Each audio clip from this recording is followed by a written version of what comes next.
Hello, everyone.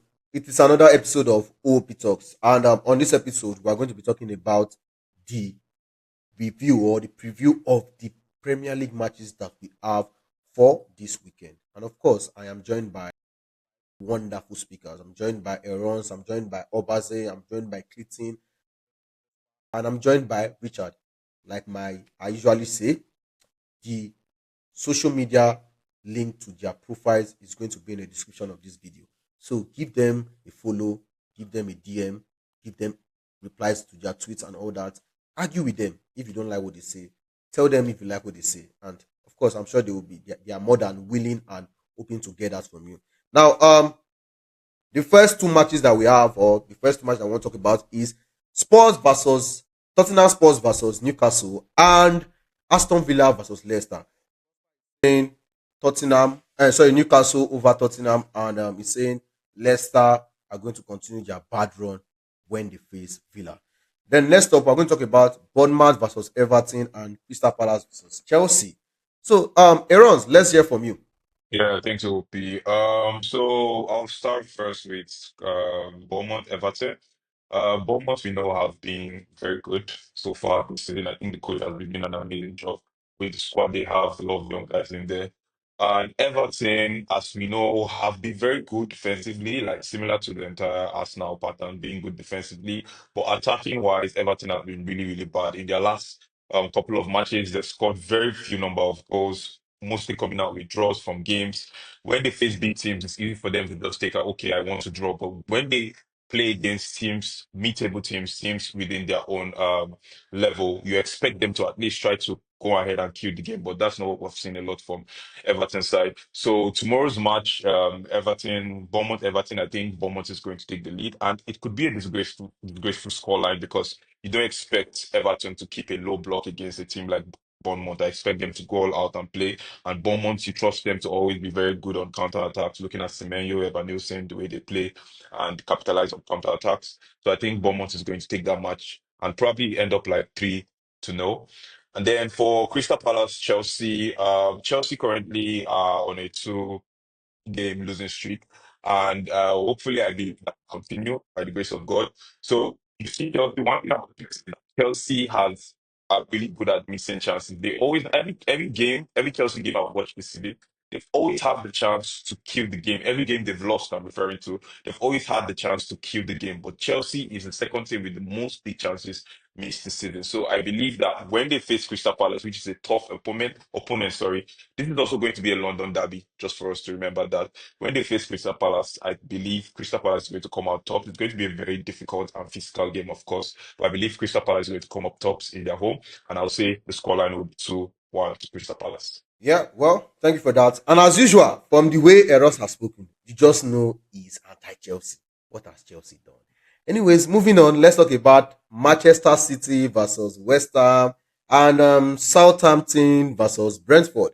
So let's hear from Obazee. Obazee, what do you think of these two matches? Man City, West Ham. I would like to start there. Well, I do think that Man City are going to take the win in that game because on paper, West Ham do have like a better run of form, but I don't see that. I don't see them replicating that at Etihad, especially with the way Man City played in their last game and how they are finally finding solutions around the pitch for the issues that they've had so far this season. So I do think Man City are going to win there. And I think I would say I'm speaking everybody's mind when I'm saying that West Ham team has been very underwhelming considering the talents that they have on display on the team. They've been very, very disappointing so far this season. Well, the next game, Southampton versus Brentford. Well, I do see Southampton continuing their terrible form because Brentford has, as a team, has been very, very, very impressive, especially in the way that they take initiative in most of the games that they play, and they play most of the big team, and they actually are able to score, and they are able to sort of like exact their will on the pitch to a large extent. I feel like with better players, they'll probably be higher up, but I do see them taking like the bull by a horn and winning the game, taking all 3 points against Southampton. That's how I feel. Thanks, OP. Yeah. That's all for me. Yeah, I think I agree with the Manchester City versus West Ham game. But the Southampton versus Brentford game, I kind of disagree there because Brentford are very poor away from their home. The only place that Brentford have been so good is when they are at home. This season, I think they've gotten only 2 points away. I might be right. I might be wrong right now, but I think they've gotten only 2 points away. So I'm hoping that Southampton with Ugo Chuku, my boy Ugo Chuku, finds something and try to get the win over Brentford. That's what I'm hoping for. But I will not be surprised if it goes as exactly as you said, Obazee. And the next on the menu is Brighton versus Arsenal and Fulham versus Ipswich. So what do you think about that? About those two matches, Richard? Okay, first of all, I'll go for Brighton versus Arsenal. Um, Arsenal, I've not been impressed by Arsenal this season, not coming from any biased point of view, but now I'm not just impressed with what they are doing. The fact that they need to get a set piece to get a goal doesn't sit well with me. Also, um, looking about Arsenal, you don't know what to expect from Arsenal in every game. I think if you even go through their fan base, most of them don't even know what to expect or which Arsenal team is going to show up for this game. Is it going to be the title contenders, or we're going to get this same story about Arsenal not being able to win games? Same thing goes for Brighton also. They have been on a poor run. I think 5 defeats and 2 draws in their last 7 games. Then also, they've scored just 2 goals in 3 games. We know Arsenal are very tight at the back. So I don't really know what to expect from this game. So I might be going for the result, same result as the first leg, which was a draw. Because really, I don't know what Arsenal team is going to show up for this game. Maybe they get a set piece, Gabriel Saliba, then they close off shop, or Brighton are able to. Hopefully, no red card incidents anymore. Then moving on to Ipswich versus Fulham. This also is another game that is going to be entertaining because of how both teams play. We know Fulham are always end to end. Same thing with Ipswich, always end to end. So it's going to be a game with goals, which I know is going to be. But I think Fulham might just edge it, being that they are the team at home. So maybe Fulham might be. I'll go for like a 2-1, 2-1, 2-1 to Fulham. Then Arsenal. Uh, I want to say the zeros a new draw. So I'll just go for 1-1. Arsenal Brighton 1-1.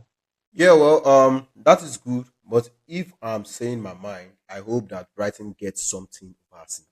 Maybe a 1-0 or 2-1, 2-1 victory. Sharp anyway. Brighton, I hope you win. Then next up, we're going for Liverpool versus Manchester United and Wolves versus Nottingham Forest. So let's hear from you, Clinton. What do you think of these fixtures? All right, I think I'll start with the Wolves versus Nottingham Forest. Uh, Wolves this season at home, I think they've scored in every single one of their Premier League home matches, and Matthias Cunha has been very instrumental in their attack. But unfortunately, he's going to be absent in that match. But I think they still have Ed Nori, who is a defender that overlaps and helps the attack a lot. So I think they might still be able to get something in. But on the other side, if you take a look at it, Nottingham Forest, would I say they have the second best defense? Okay. Liverpool and Arsenal have both conceded 17 goals this season, whereas Nottingham Forest has conceded just 19. So at the back, they are very, very solid. So coming against a Wolves side who is sitting 17th on the table and have scored over about 31 goals, if I'm right, I think it's going to be a very interesting one. But definitely, they are going to be missing Kunha. So I think, based on their past records, I think I would edge to a Nottingham Forest win over there. So I look at it as a 1-2 or 0-2. If you look at Nottingham Forest, they are really firing. They've been scoring a lot recently with Wood. Elanga has picked up his form. Gibbs White and all. So it will be an interesting match. But I think Nottingham Forest would edge that.